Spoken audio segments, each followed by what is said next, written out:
Yo, what's up guys, Nanjiroh here, and welcome to part 3 of Ask Nanjiroh. This time is going to be a little bit different. I didn't actually get any questions this week, probably because I didn't really ask for them. I probably should have, but whatever, it happens.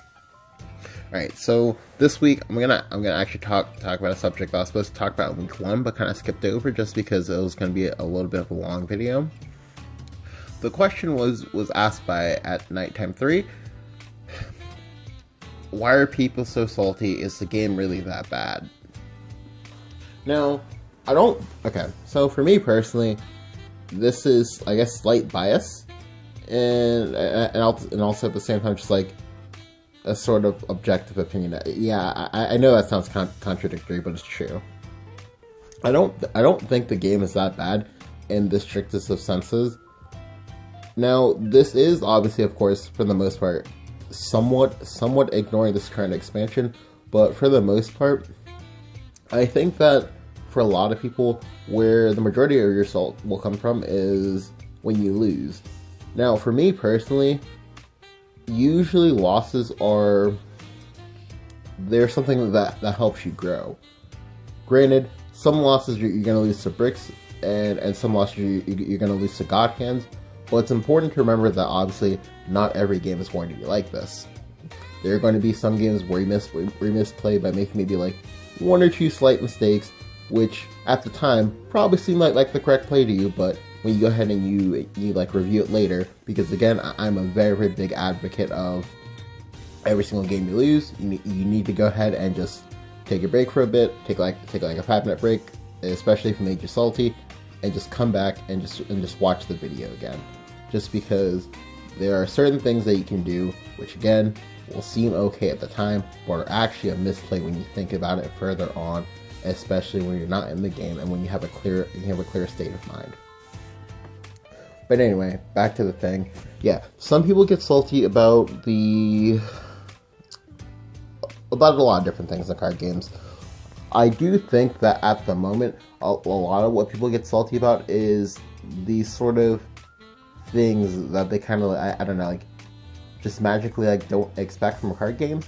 Like, okay, to me, card games as a whole, there's going to be repetitiveness in it.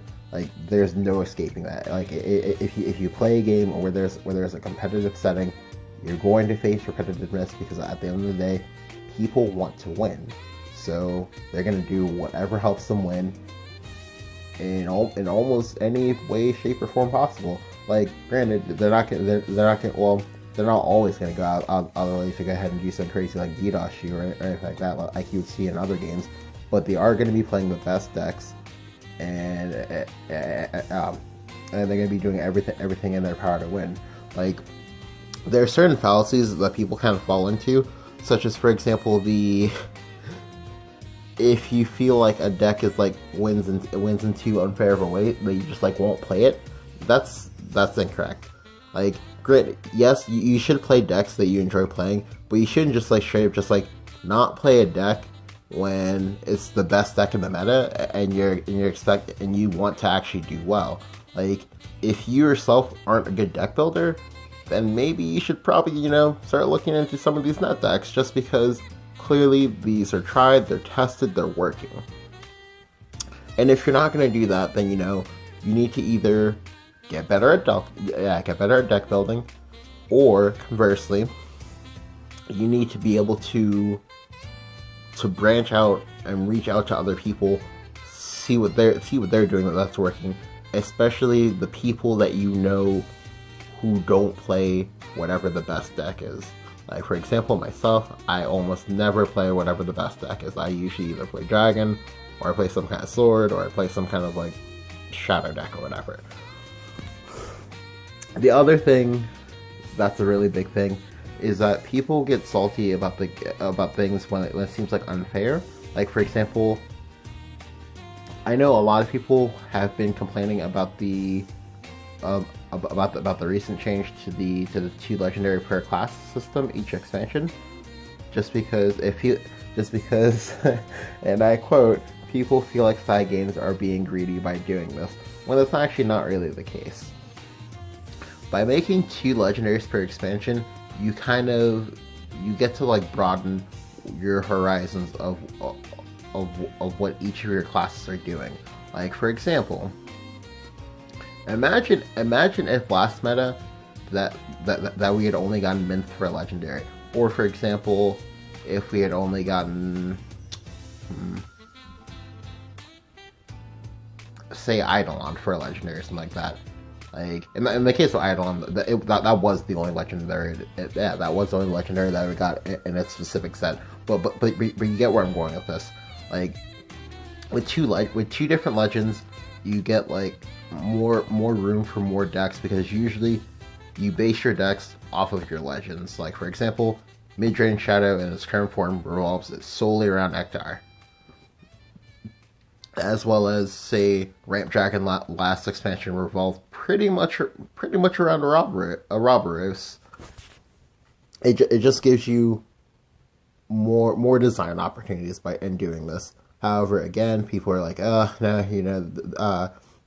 this is just a money grab or whatever, and they're just really greedy. No, again, it's not the case. Just because with the amount of like free stuff they get from side games like almost like each and every month. Like I know for me personally, I only started playing the game maybe like 7 months ago. Yeah, 6 or 7 months ago, and I'm pretty sure I've gotten at least over 1,000 packs almost, maybe more. Not sure, but I've gotten a lot of freebies, and especially with the birthday celebration. Like, they didn't have to give us 40 packs. They probably just could have given us 10 packs, and that would have been fine. Because that obviously would have been a lot more than say other competitors like Blizzard or whatever, who only gave like 3. but they actually gave us 40. Now, I don't know how many of you have actually played stuff like Yu-Gi-Oh or Magic the Gathering, but the price of an individual pack for any of the like online tabletop games are actually about $4 to $5 per pack. And side games gave us 40. So that's essentially like saying every Shadowverse account holder got $200 for free, basically. Now, granted, you could argue that yeah, the conversion ratios are different. That's not how it works here. However, like, you still have to make comparisons to other games when you're trying to like evaluate the value of like freebies like this. But yeah, I did actually go ahead and as you can see here from my text box, from my memo, this is actually a post that I got from someone on Reddit. I don't remember who it is. I am really sorry that I like forgot to like that I got to credit this guy, but what he said, what he or she said was actually pretty spot on, and I agree with it. I can't speak for others, but I'll speculate possibilities. I do think it's salt. No one wants to lose, so fighting the meta decks can annoy people. Likewise, no one wants to lose to a meme deck, which also happens at times. And what's more frustrating than losing to a meta deck? Losing to one that actually did different tech to better their odds against the worst matchup, which can coincidentally lead to more player losses. I still think net decking is an issue. People literally copy top performing tournament decks that were top 4 recently, expecting to steamroll the competition, but what ends up happening is that you don't run into the same tournament matchups, and piloting the deck is different. Perhaps good balance is being able to pick any type of deck and make it work. In Standard and DE, there were strong cards and stronger classes, but you had the opportunity to play nearly anything you wanted as long as it had some kind of focus and gold. However, in ROB and Tempest of the Gods, despite making more efficient cards, reduced the viability of a large number of old decks, old deck types and cards. I mean, like, completely zoned out. A meme deck could usually squeeze a win in due to element of surprise, but now the disadvantage is a lot higher by design. So it gets to the point where efficiency is so good it's almost automated. Like, if you play against a shadow deck, you can figure out which deck you're playing within the first turn, and once you figure that out, you know exactly their optimal play order with little to no variation. If you see a mid shadow, but since it was net deck, if you predict the correct net deck, like no Phantom Howl, they know exactly the outs.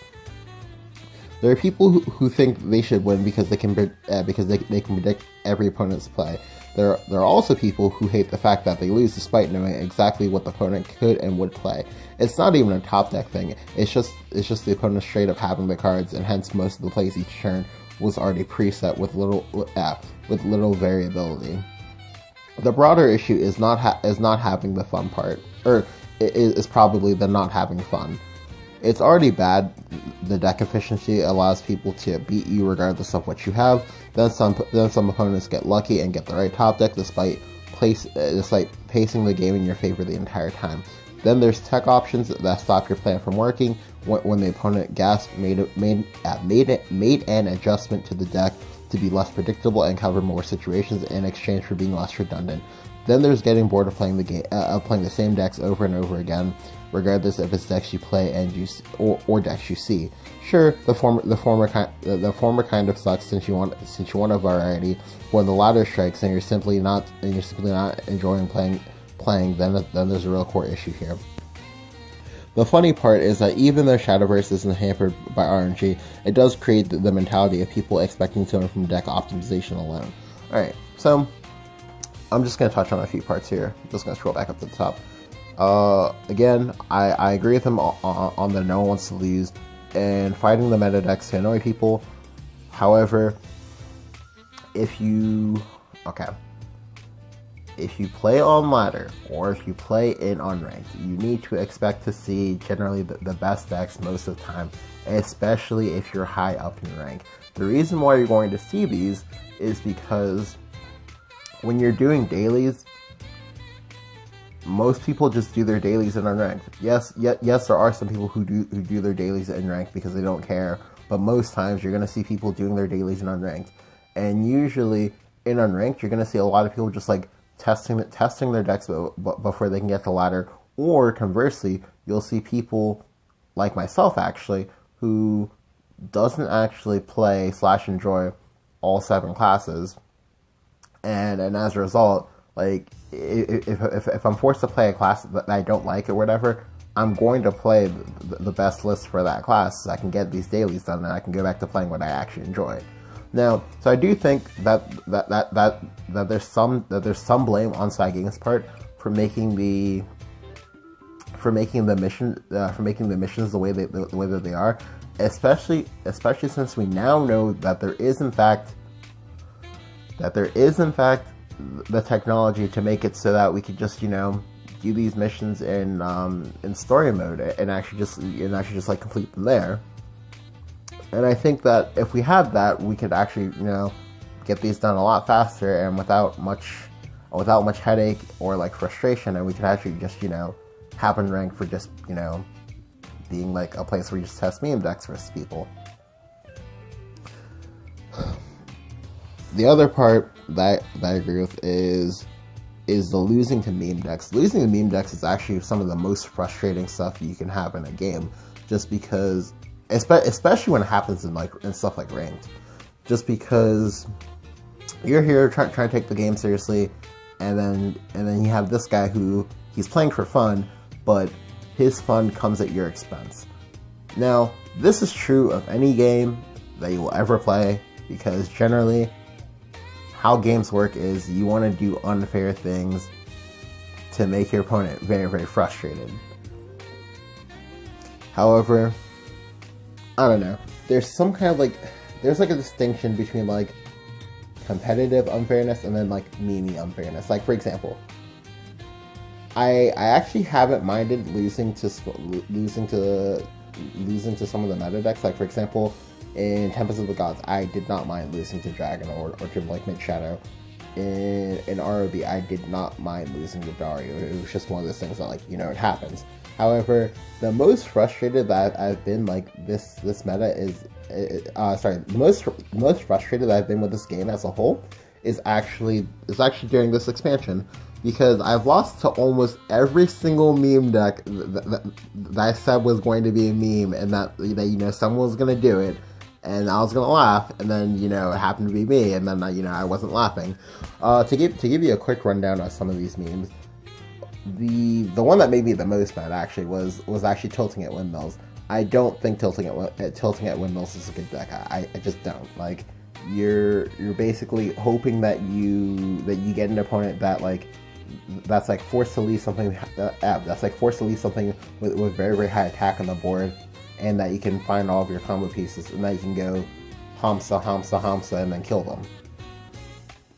But I've actually lost, I think either 2 or maybe 3 times now, in unranked.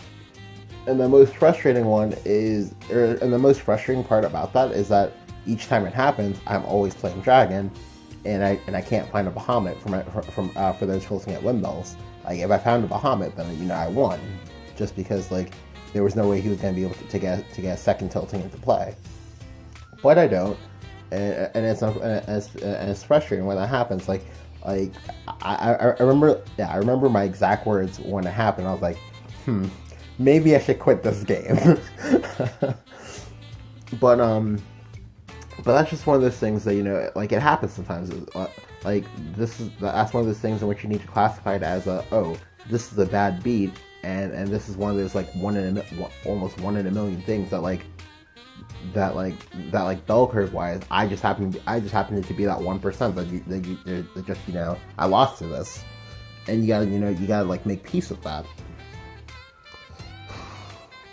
Okay, for the net decking, for me personally, I don't actually mind and or care about net decking. Like, I know a lot of people do, but this is actually like one of those, like, I don't know, I guess I want to call it like social taboos of the gaming world, and that people will get mad when you're using stuff that's like already tried and tested. Like, they don't like stop to think about, okay, well, maybe maybe this person doesn't have like enough time to actually like play this game or whatever, but it's still like it's still like fun for them. It's still like a hobby, and it's just one of those, like, everyone starts somewhere, and generally like even the pros net deck as well. Like, is basically what I'm trying to allude here. Just because like it's pretty fast and it's pretty expedient. Like, you find the information that you need, you go ahead and you find the information that you need while also having a consistent starting point. Not everyone is going to be an amazing deck builder, because honestly, as I've said in previous videos, deck building kind of comes with practice. Like, it comes with practice, and it comes with a lot of experience as well. With a lot of experience as well. Okay. However, I do agree that people will go ahead and just like straight up just like copy a deck list, and then not actually like put in the time to understand, okay, how exactly do all 40 of these cards work? Like, are there like specific things they need to know? Like, for example, how do I mulligan? Or, for example, what's the optimal on curve play of what I do from turn 1 to turn 7 or turn 7 to 8 when I win, and stuff like that. And that's a pretty huge mistake, because a lot of people just kind of assume that like decks kind of play themselves, which I don't know. That's not exactly the case, at least not always. Yes, you're gonna have some games where you just where you're playing like a curved deck and you get like your turn 1 to turn 4 and you just kind of win. However, not every game is going to be like that, and you kind of need to understand, okay, well, what do I do in these like gray area spots? So I do agree that people will kind of like do those sort of things, and then like it doesn't end up working, and then they get frustrated and they're like, oh man, this deck is trash. No, it's not that it's trash. It's just that you didn't put in the time and the effort in order to like understand the deck. Because, like, honestly, time and effort is a pretty important thing, and that'll be something that I go ahead and talk about in another video. But yeah, so we're just gonna scroll down. Perhaps a good balance is being able to pick any type of deck and make it work.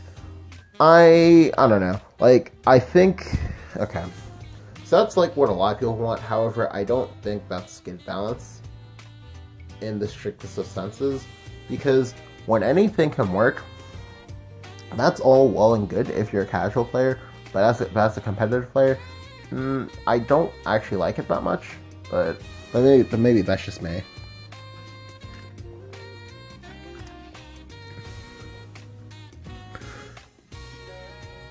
Alright, regarding the meme deck thing. Alright, meme decks can work, it's just that I think a lot of times, and this kind of goes back to the deck building thing, a lot of times when people, like, build a meme deck, they don't actually build it well. Like, for example, I know, like, a lot of people, like, actually don't build, what is it? Good meme. For example, a lot of people don't build, like, Castle in the Sky well, I think.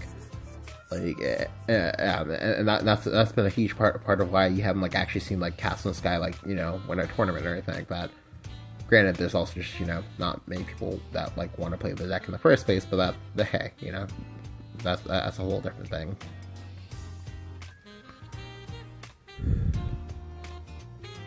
I do think that a lot of decks are, like, efficient or whatever, but that's just because, like, well, in order to be a meta deck, you kind of have to be efficient, just because, like, if you're a deck that wins 1 out of 100 times, are you a good deck?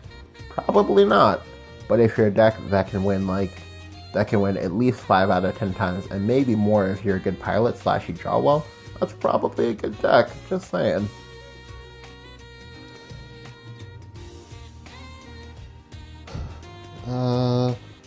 Into the almost automated part, I don't actually agree with this that much. Well, I do. Okay, so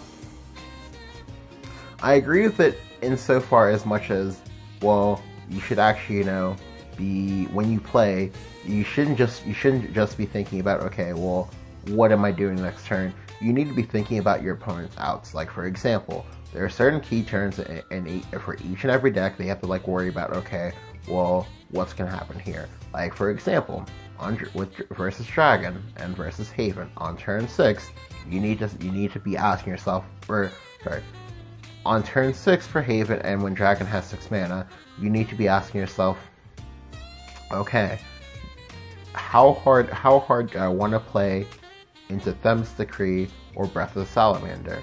Like, and then you also have to ask yourself, okay, well, do I have an answer to this? Like, there are cards that you need to be looking for, and as you play, you do need to be, like, counting the cards that you see. Like, for example, if you see one copy of a card, then you should know that, well, odds being in your favor, it's very, very unlikely, provided that they haven't drawn any cards that, provided that they haven't drawn like a ton of cards, that they're most likely not going to have the second copy of that exact card in their hand, at least not immediately, and things like that. And I do think that's very, very important, and that's something that a lot of people don't really do. And I do think that, yes, that you should, like, predict the net decks.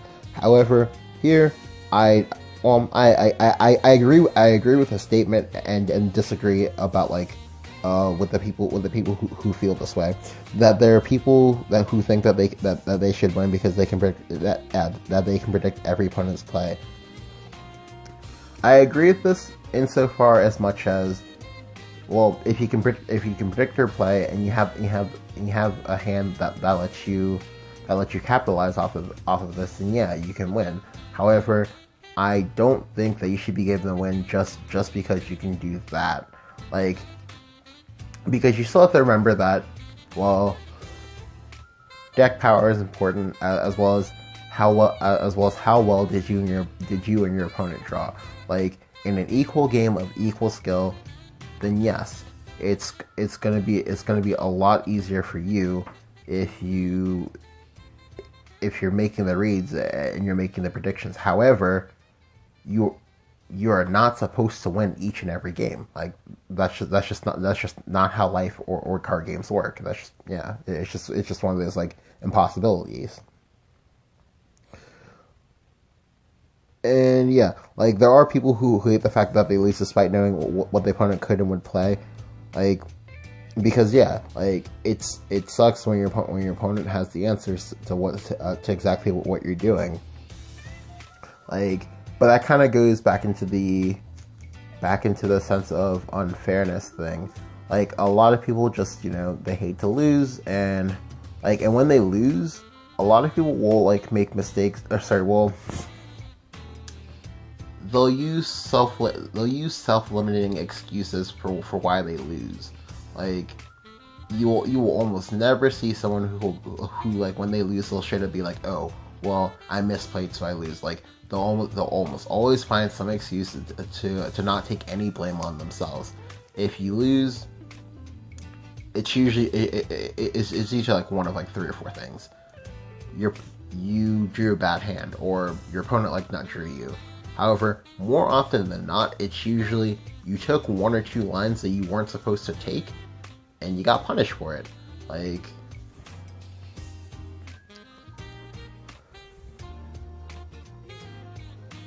okay.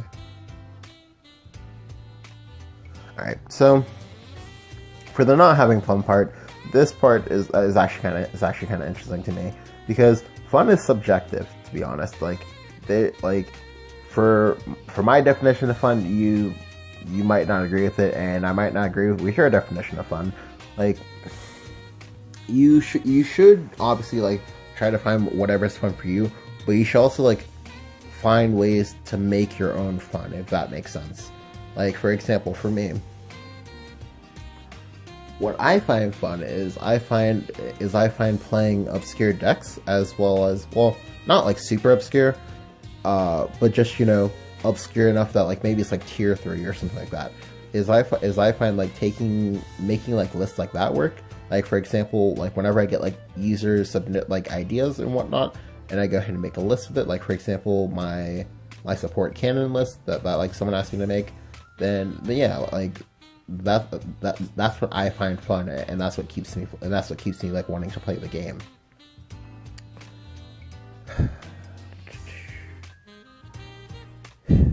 Alright, then there's the argument that some opponents get lucky and get the right top deck despite having the game in your favor the entire time. Okay, so this one, I kind of alluded to this earlier, but this is one of those bad beat situations. Like, sometimes you're going to get top decked, and sometimes you're going to top deck someone else.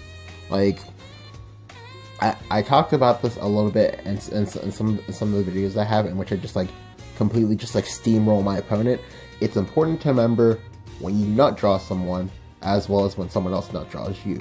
Just because, like, it doesn't feel like it sometimes, but in the end, it does actually even out, like, in terms of a bell curve probability.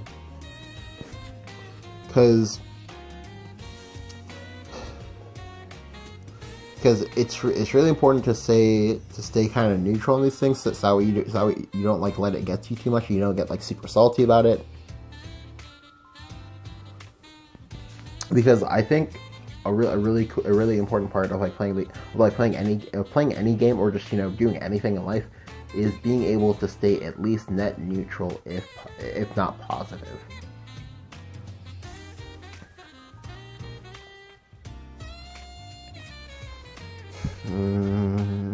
What else?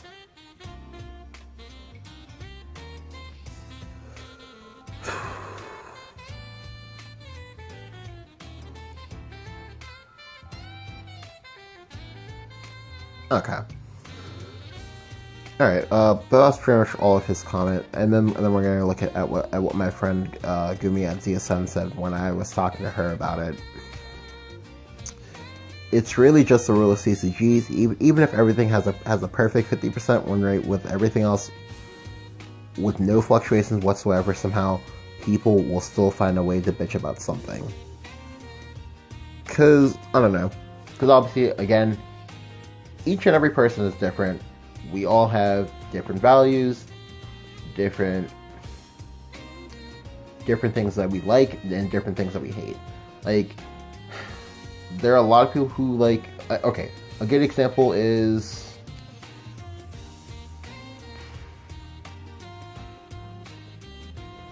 alright, a good example is when we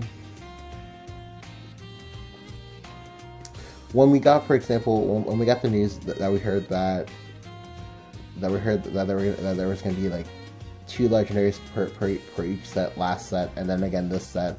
Like, a lot of people were actually like, Dan's game, this actually sucks and whatnot. And then of course you had some people that are like, no, this is actually pretty good. Like, for example, for me personally, I'm of the opinion that's actually pretty good. However, not everyone is going to share the same viewpoints, and as a result, you're gonna get these conflicts that arise just because like you're gonna have people with differing opinions, and in terms of forums, usually when you have people of differing opinions, and if one person is incredibly vocal about it, then that usually leads to arguments. Like, for example, earlier today, I was on Reddit, and there was this guy who was complaining about Mid Shadow and saying that it was just like a trash deck. I don't think that's the case. Like, I actually have video proving that that's not the case. And there's also a few different people who climbed to Grandmasters recently with Mid Shadow, and there was actually a very, very detailed write-up that was at least like, I think it was like maybe 6 to 8 paragraphs, maybe more. And it was incredibly detailed, and you still have this guy who's just going like, no, I won't be convinced. This deck is terrible. I can't believe Cygames nerf power creep my deck so badly. That's just like awful. And yeah, like a lot of times you'll get these people who make all these like misguided complaints, and like you have factual evidence from multiple sources that proves them wrong, and they just like, nope. Like, they're so angry at the time that they're just not going to see reason, no matter what it is you say whatsoever. Like, this usually happens, especially because, again, on places like Reddit and Twitch, you're gonna find people who are very, very vocal about the game. You're also gonna find people who are very, very pig-headed. And this is one of those things they kind of just, you have to kind of like, I guess, accept a little bit slightly. Like, you can go ahead and try maybe like for like 2-3 minutes to try to like correct them if it's like especially wrong, but don't like try too hard, just because, again, some people, there's just no getting through to them. Even if you find them all the evidence in the world I'll go ahead and prove to them that the sky is blue, they will still tell you that the sky is purple, just because they don't give a fuck. But yeah, hope that explains a little bit about why people get salty. I know this was actually a bit of a longer video, but there was a lot of stuff I wanted to talk about. But yeah, hope you guys enjoyed. Go ahead and leave a like if you did.